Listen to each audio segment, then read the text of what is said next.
I'd like to call our first speaker on the opposition side of the House. Friso de Graaf is a third-year natural scientist from Gomperland Keyes College. He is the Footlights membership officer. He's a former campaigns officer for the Cambridge University Liberal Association and has starred in and written a plethora of comedy shows in Cambridge. He won this slot through open audition and will be opposing the motion tonight. Friso, the floor is yours.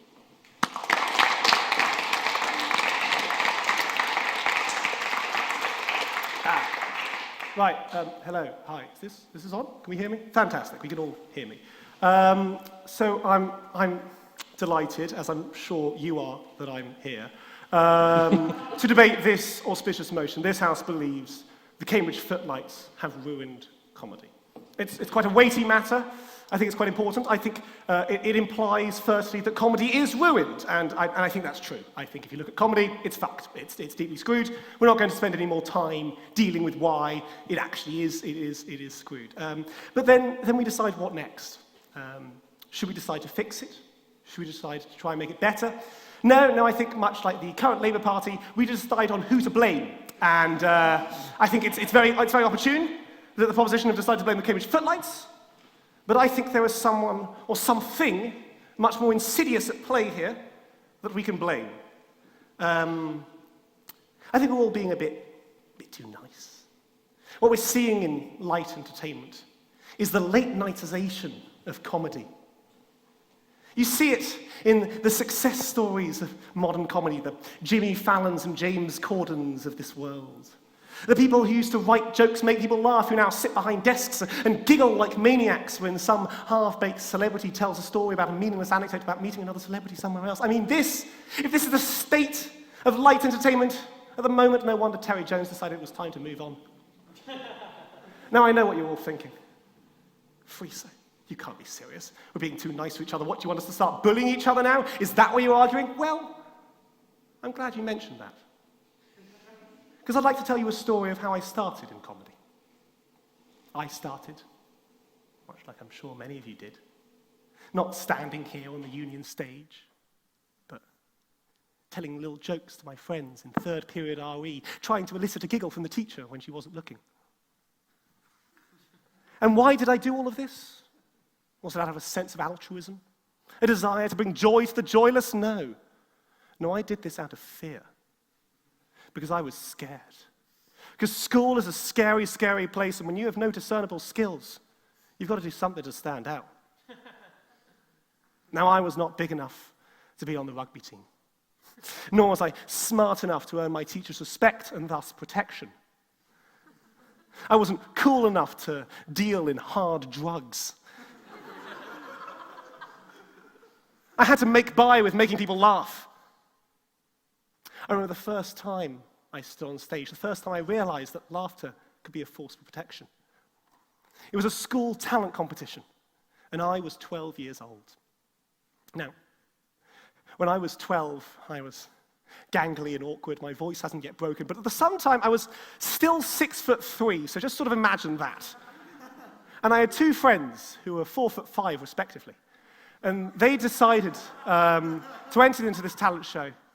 And what they were going to do was they were going to rap. That was the cool thing at the time. And they were going to rap a number from the 8 Mile soundtrack. The opening number is Eminem's Lose Yourself. I'm not sure if you're familiar with that particular number.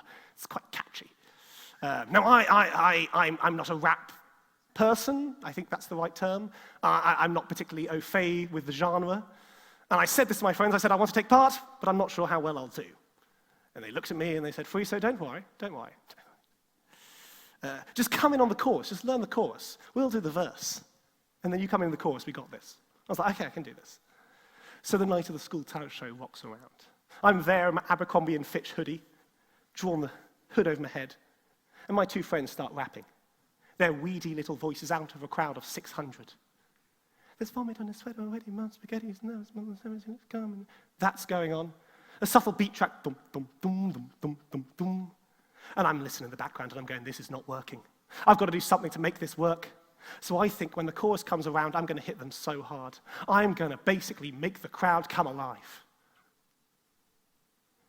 And then the chorus comes around. I'm not sure if you know it. It's you better lose yourself in the music. The moment you own it, you better never let it go. You only got whatever. The point is It's quite a punchy chorus, and I decided to go punchy.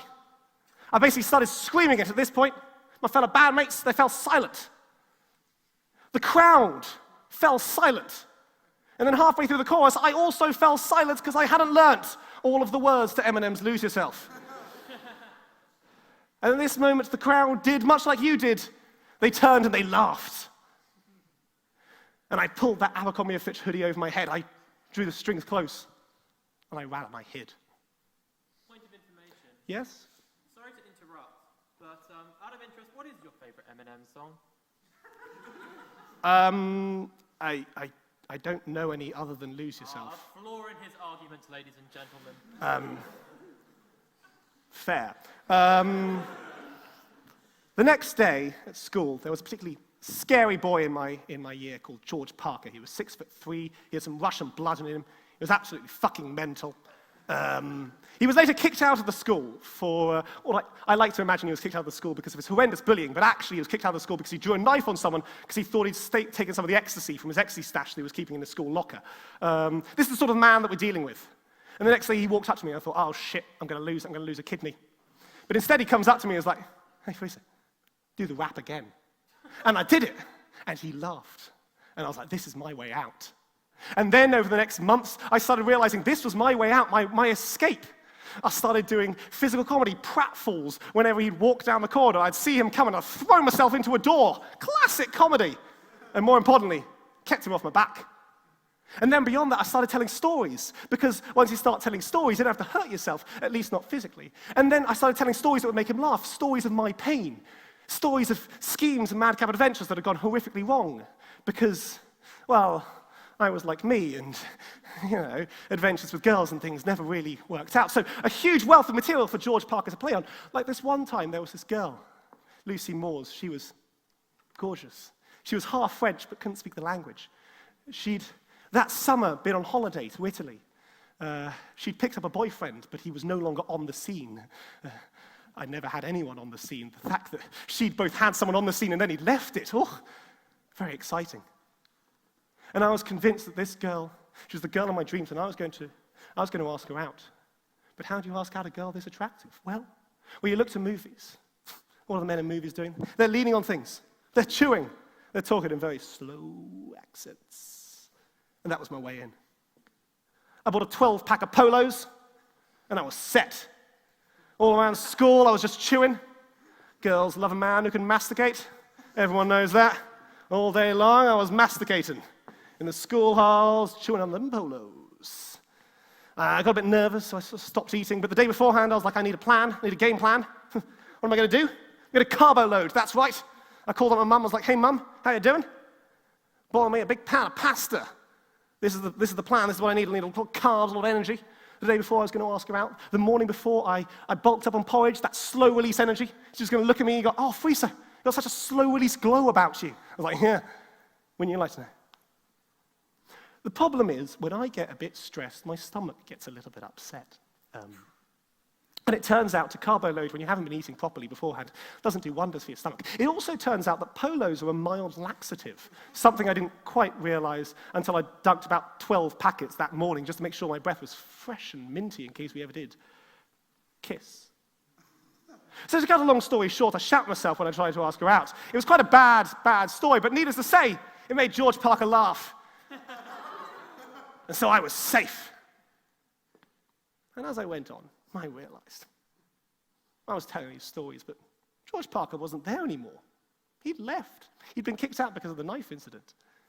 And I know what you're doing. I know what you're thinking, Where's George Parker now? And it's okay. He's landed on his feet. He's doing law at a university. And he's also a fascist. So, like swings and roundabouts. But I realized that if I'd had a supportive Jimmy Fallon-esque environment, I wouldn't be where I am now. I'm relying on you people, you, every single one of you to look at me, someone like me, and say, get off the stage. I'm looking at one of you lot to tell me that I am no longer good enough to stand on the stage because I have wasted enough of your time. Thank you, yes. You have wasted enough of our time. Thank you, you're saving comedy. Anyone on this side want to tell me to get off the stage? No? Oh, come on, you've got it in your hands. Thank you very much. I'm sure that all of you can tell me to get off the stage if you really want to. All of you have it in your power to bully me off this stage. All of you have it in you to save comedy. So what do you say this side? You're going to tell me to get off the stage? Get off, get off. Get off, get off, come on, get off, get off, get off. Thank you, people, you've saved comedy.